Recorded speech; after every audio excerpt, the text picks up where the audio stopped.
श्री कृष्ण कहते हैं, आलसी व्यक्ति कभी भी सफल नहीं हो सकता। जिसे अपने जीवन में ऐसो आराम प्यारा है, उसे मेहनत करना अच्छा नहीं लगता, भला हुआ व्यक्ति कैसे सफल हो सकता है। इसलिए अगर आप कोई काम करना चाहते हैं तो अभी से आलस्य त्याग दीजिए। किसी भी व्यक्ति के अपने जीवन में सफल ना होने का सबसे मुख्य कारण क्या होता है? खुद पर भरोसा ना होना। जीवन में वही व्यक्ति सफल होता है जिसे खुद पर भरोसा हो। जिस व्यक्ति को खुद पर भरोसा नहीं है वो कभी सफल नहीं हो सकता। एक बार दानवीर कर्ण ने भगवान श्री कृष्ण को अपनी व्यथा सुनाई और कहा, हे प्रभु, जब मैं पैदा हुआ तब मेरी मां ने मुझे त्याग दिया। इसमें मेरा क्या अपराध था? द्रोणाचार्य ने मुझे शिक्षा देने से मना कर दिया क्योंकि वो मुझे क्षत्रिय नहीं मानते थे। इसमें भी मेरा क्या अपराध? और द्रौपदी के स्वयंवर में मुझे अपमानित किया गया क्योंकि मैं महाराज परिवार का हिस्सा नहीं हूं। जवाब में श्री कृष्ण ने कहा, हे कर्ण, मेरा जन्म हुआ तब मैं कारागार में था और पैदा होते ही मेरी मृत्यु मेरा प्रतीक्षा कर रही थी।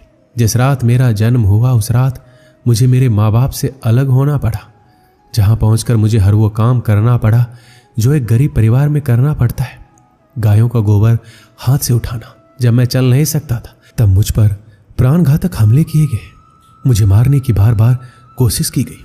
ना मेरे पास बचपन में शिक्षा थी, ना ही महल था, ना कोई गुरुकुल था, ना कोई विशाल सेना थी, लेकिन तब भी मेरे मामा मुझे उनका सबसे बड़ा शत्रु मानते थे। मेरा भी जीवन कई चुनौतियों से गुजरा है। ये बात इतना महत्वपूर्ण नहीं है कि जीवन में कितनी बार अपमानित होना पड़ रहा है, पर यह महत्वपूर्ण है कि आप उस अपमान का जवाब कैसे दे रहे हैं। आपके पास ज्ञान है जिसका आप इस्तेमाल कर पा रहे हैं और इन सब चुनौतियों को पार करके कैसे आगे बढ़ते हैं। ये बात सबसे अधिक महत्वपूर्ण है। सब कुछ किताबों से ही सीखने को नहीं मिलता, कुछ मतलबी लोगों से भी बहुत कुछ सीखने को मिलता है। गलती उसी से होती है जो मेहनत से काम करता है। निकम्मों की जिंदगी तो दूसरों की बुराई खोजने में खत्म हो जाती है। इज्जत इंसान की नहीं होती, जौहरत की होती है। जौहरत खत्म, इज्जत खत्म। आज के जमाने में सुखी होना है तो स्वार्थी बनना पड़ेगा। यह हम नहीं, इस युग की सत्य हकीकत है जो हमारे जज्बातों की कदर नहीं कर सकते। उनके पीछे पागल होना प्यार नहीं, बेवकूफ़ी है। हवाएं अगर मौसम का रुख बदल सकती है तो दुआएं भी मुसीबत का पल जरूर बदल सकती है। जो दिल में है उसे कहने की हिम्मत रखो, जो दूसरों के दिल में है उसे समझने की समझ रखो। रिश्ते कभी नहीं टूटेंगे। अपनी लगन, धैर्य, हिम्मत और सकारात्मक विचारों के सहारे इंसान अनेक विकट परिस्थितियों में भी सफलतापूर्वक बाहर आ सकता है। यह एक निश्चित बात है कि आप काम खत्म नहीं कर सकते अगर आप काम शुरू ही नहीं करेंगे तो। किसी भी काम का सबसे कठिन हिस्सा काम को शुरू करना होता है। कभी हार मत मानो। आज कठिन है, कल बदतर होगा, लेकिन कल के दिन का बाद सुनहरा होगा। अगर इंसान में कुछ करने की इच्छा हो तो दुनिया में कुछ असंभव नहीं है। जहां दूसरों को समझना मुश्किल हो जाए वहां खुद को समझ लेना ही बेहतर है। बदन है मिट्टी की, सांसें सारी उधार है। घमंड भी है तो किस बात का, यहां तो हम सब किराएदार हैं। परेशानियां जिंदगी का हिस्सा है। जिसने अपनी परेशानियों पर कदम रखा है वह जीत गया है, और जिसने अपनी परेशानियों को सर पर सवार कर लिया है वो लुट गया है। सही रास्ते पे चलना जरा मुश्किल है, पर उस रास्ते पर आपको कोई गिरा नहीं सकता। गिरते गिरते ही बच्चा चलने लगता है, डूबते डूबते ही इंसान तैरना सीख जाता है। चोट से घबराकर कभी पीछे मत हटना, क्योंकि चोट खाकर यह इंसान संभलने लगता है। असफलताओं पर लाखों ताने आएंगे, परंतु निराश मत होना, क्योंकि ये वही समय है जिसे आप पहचान जाएंगे। मां के बाद सिर्फ हिम्मत मनुष्य का साथ देती है, जो मनुष्य को कभी हारने नहीं देती। कुदरत ने हम सबको हीरा ही बनाया, बस शर्त यह है जो घिसेगा वही चमकेगा। सब कुछ किताबों से ही सीखने को नहीं मिलता, कुछ मतलबी लोगों से भी बहुत कुछ सीखने को मिलता है। कभी भी किसी जरूरतमंद को अपनी चौखट पर जलील मत कीजिए, क्योंकि ऊपर वाला कटोरा बदलने में देर नहीं करता। आज रास्ता बना लिया है, कल मंजिलें भी जरूर मिलेगी। हौसलों से भरी ये कशिश एक दिन जरूर रंग लाएगी। इस संसार में कुछ भी स्थिर नहीं है, ना समय, ना प्रेम, ना घृणा, ना ही संबंध। कोई आपको ना समझे तो चिंता मत करना, क्योंकि अच्छे लोग और अच्छी किताबें हर किसी को समझ में नहीं आती। मित्रता कोई स्वार्थ नहीं बल्कि एक विश्वास है, जहां सुख में हंसी मजाक से लेकर संकट में साथ देने की जिम्मेदारी होती है। यहां झूठे वादे नहीं बल्कि सच्ची कोशिश की जाती है। सच्ची बात बोलने वाला और सही राह पर चलने वाला इंसान हमेशा दुनिया को कड़वा लगता है। प्रशंसा चाहे जितना भी करो, लेकिन अपमान बहुत सोच समझकर करना चाहिए। लगन छोटा सा शब्द है, जिसे लग जाती है उसका जीवन बदल जाता है।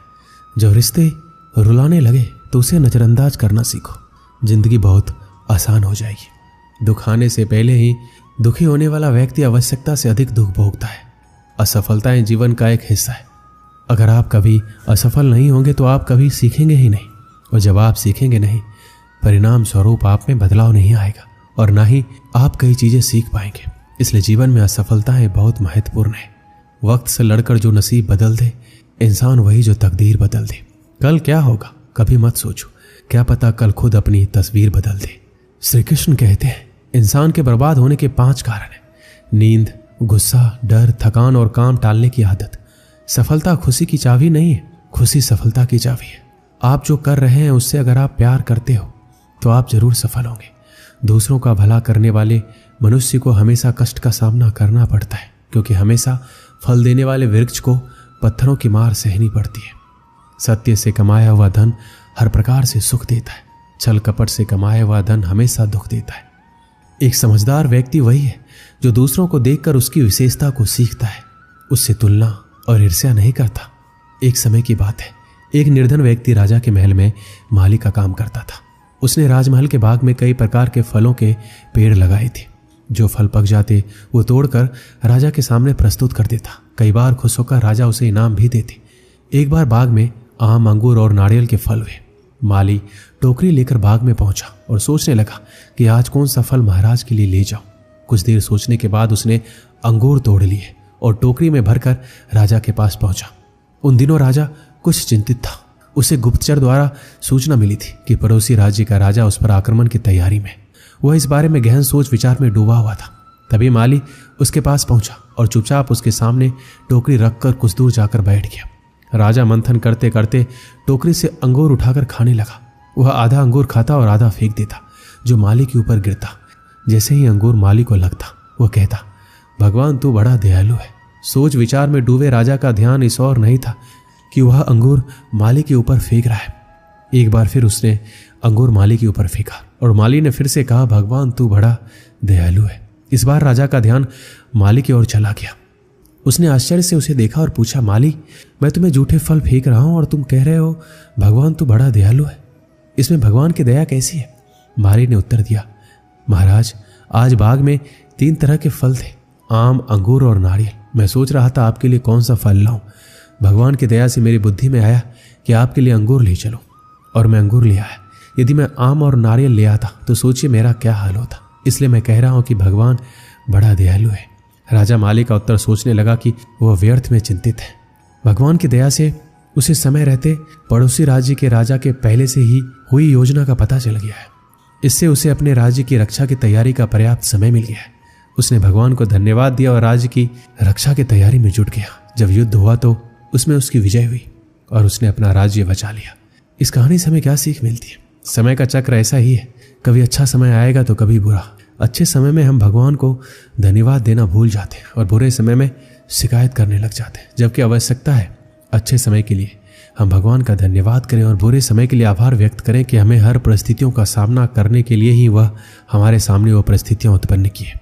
छोटी छोटी परेशानियों का सामना करके हम बड़े मुसीबतों का सामना करने योग्य बन पाएंगे। इसलिए जीवन में आने वाली छोटी छोटी समस्याओं से घबराएं नहीं, सकारात्मक रहकर समस्या के निवारण के बारे में चिंतन करें, योजना बनाएं और निवारण में जुट जाएं। बुरी परिस्थितियां आपकी दृढ़ता की परीक्षा है। ऐसे समय में टूटे नहीं, ये साबित कर दें कि आप हर परिस्थितियों का सामना कर सकते हैं, उससे उबर सकते हैं और जीवन में आगे बढ़ सकते हैं। जीवन की उबड़ खाबड़ डगर पर चलकर ही आप दृढ़ और मजबूत इंसान के तौर पर खड़े हो पाएंगे। दोस्तों, इस वीडियो में बस इतना ही। मिलते हैं अगली वीडियो में। अपना ख्याल रखिएगा। जय श्री कृष्ण।